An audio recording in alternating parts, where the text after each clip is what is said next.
तुम्हारी जब पहली पत्नी है तो मुझे लेकर के क्यों आए? क्या हुआ सुनीति? उसका स्वभाव अच्छा है, बहुत सीधी है, आचार विचार बहुत अच्छे हैं उसके, कि नहीं? पहले इस सुनीति को घर से बाहर निकालिए, तब मैं तुम्हारे महलों में प्रवेश करूंगी। आज महाराज राजा उत्तानपाद ने एक क्षण तक नहीं सोचा कि ये सुनीति जो बोल रही है इसमें मुझे सोचना चाहिए। बोलने से पहले, करने से पहले 1 मिनट हमको सोच लेना चाहिए कि हम गलत करने तो नहीं जा रहे हैं। आज राजा उत्तानपाद ने महाराज पहली पत्नी सुनीति को लेकर के और वन की ओर चल दिए और वन में जाकर के महाराज सुनीति को छोड़ दिया। और जैसे सुनीति को छोड़ा, सुनीति हाथ जोड़ करके अपने पति को प्रणाम करके कहने लगी, स्वामी कोई बात नहीं है, यहाँ पर भी मुझे आप ही छोड़ के जा रहे हो, आप मेरे पति हो, पतिव्रत धर्म सदा मेरे साथ में है। आज सुनीति महाराज गर्भवती है, फिर भी सुनीति ने क्या कहा, मैं तो तुम्हारे नाम से, तुम्हारी आकृति से मेरा जीवन यापन कर लूंगी, आप हमेशा खुश रहना।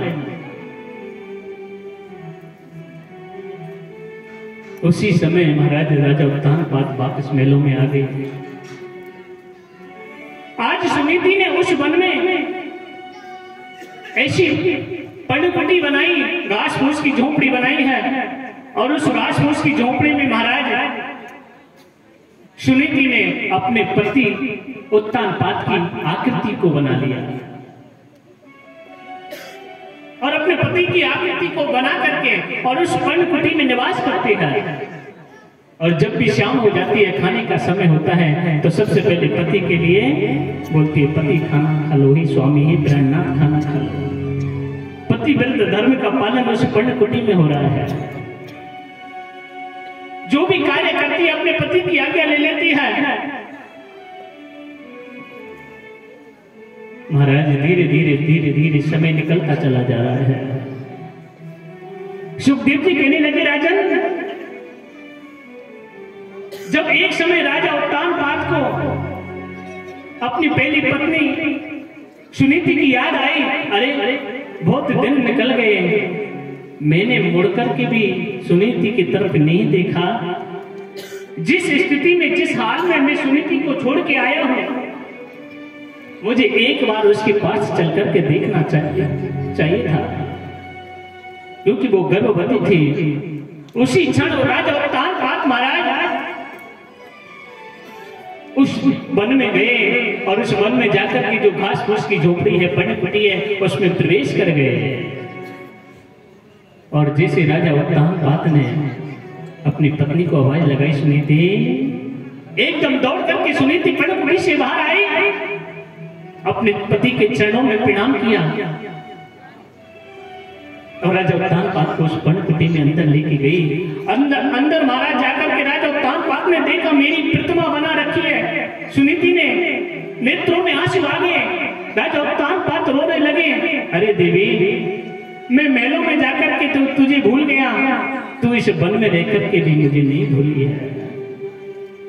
मैं एक सुरुचि नाम की कन्या के साथ विवाह करके तुमको मैंने त्याग दिया, आपने फिर भी अपने पतिव्रत धर्म का पालन इस वन में, इस पनकुटी में निभा रही हो।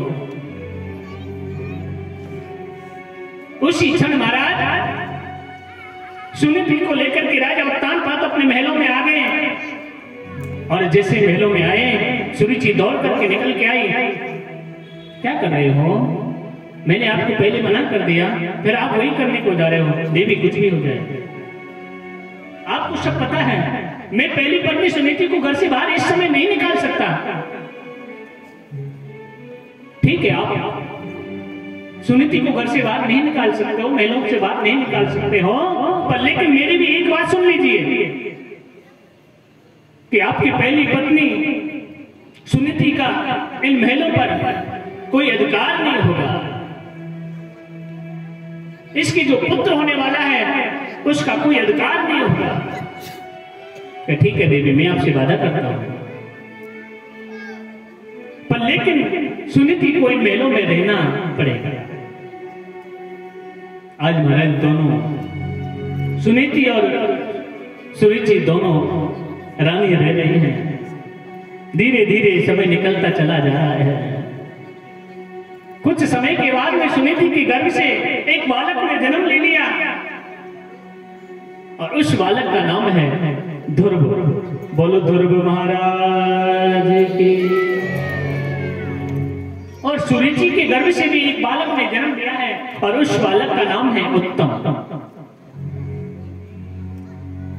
महाराज धीरे धीरे बालक ध्रुव बड़े हो रहे हैं।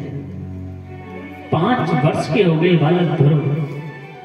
राजा उत्तानपाद ने अपने पुत्र के मुख को भी नहीं निहारा।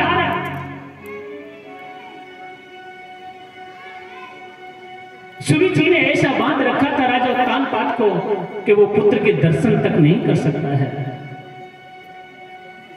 राजा उत्तानपाद समझते थे, अगर मैं दर्शन करने के लिए चला गया या मैं मेरे पुत्र से मिलने के लिए चला गया तो सुरुचि उनको तुरंत महलों से बाहर निकाल देगी। आज महाराज 5 वर्ष के जब बालक ध्रुव हो गए, एक दिन राजा ऊंचे सिंहासन पर बैठे हुए थे उत्तानपाद। ध्रुव खेलते खेलते बाहर आ गए और जैसे जब खेलते खेलते बाहर आए महाराज, ऊंचे सिंहासन पर देखा राजा उत्तानपाद बैठे हुए हैं। ध्रुव ने देखा ये मेरे पिताजी हैं। बालक ध्रुव खेलते खेलते और राजा उत्तानपाद के नजदीक पहुंच गए, करीब पहुंच गए और दोनों हाथों को ऐसे लंबे फैला दिया। और जैसे महाराज दोनों हाथों को ऐसे फैलाया, राजा उत्तानपाद से रहा नहीं गया, ऊंचे सिंहासन से उतर करके आए और दोनों हाथों से और महाराज राजा उत्तानपाद ने ध्रुव को उठा लिया और हृदय से लगा लिया। नेत्रों में आंसू आ गए और जैसे अपने हृदय से लगाया, राजा उत्तानपाद ने ध्रुव को उसी समय दौड़ करके सुरुचि आई और राजा उत्तानपाद के पास में आकर के और ध्रुव को नीचे खींच के छोड़ दिया।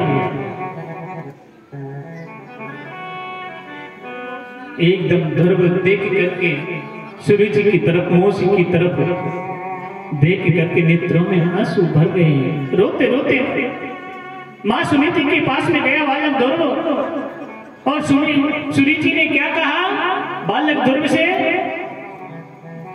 कि बेटा ध्रुव, अगर इस सिंहासन पर बैठना है, इस सिंहासन पर बैठना है तुझे, तो तुझे मेरे गर्भ से जन्म लेना पड़ेगा। सभी देवता आकाश मंडल में बैठे हुए हैं। जैसे सुरुचि ने यह शब्द कहा तो सभी देवताओं को बहुत बुरा लगा। क्या सुरुचि, तेरा गर्भ इतना सुंदर है जो तूने सुनीति के गर्भ को ललकारा है? सभी देवता एकदम से चुप रह गए। ये सुरुचि तूने क्या बोल दिया है? उसी समय बालक ध्रुव रोता रोता जा रहा है और अपनी मां सुनीति के पास जाकर के कहने लगे, मां, क्या मेरा अधिकार पिताजी पर नहीं है? क्या मैं उस सिंहासन पर नहीं बैठ सकता? और जब कहा कि मां, मुझे मौसी ने क्या बोला है पता है? क्या मां, मैंने आपके गर्भ से जन्म लेकर के अच्छा नहीं किया? उसी समय मुंह बंद कर दिया महाराज। और मैं मौसी ने मारो मैया, और मैं मौसी ने मारो,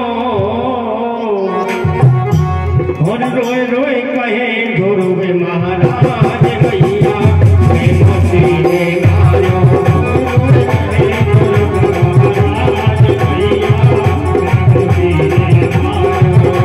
भाई मैं मौसी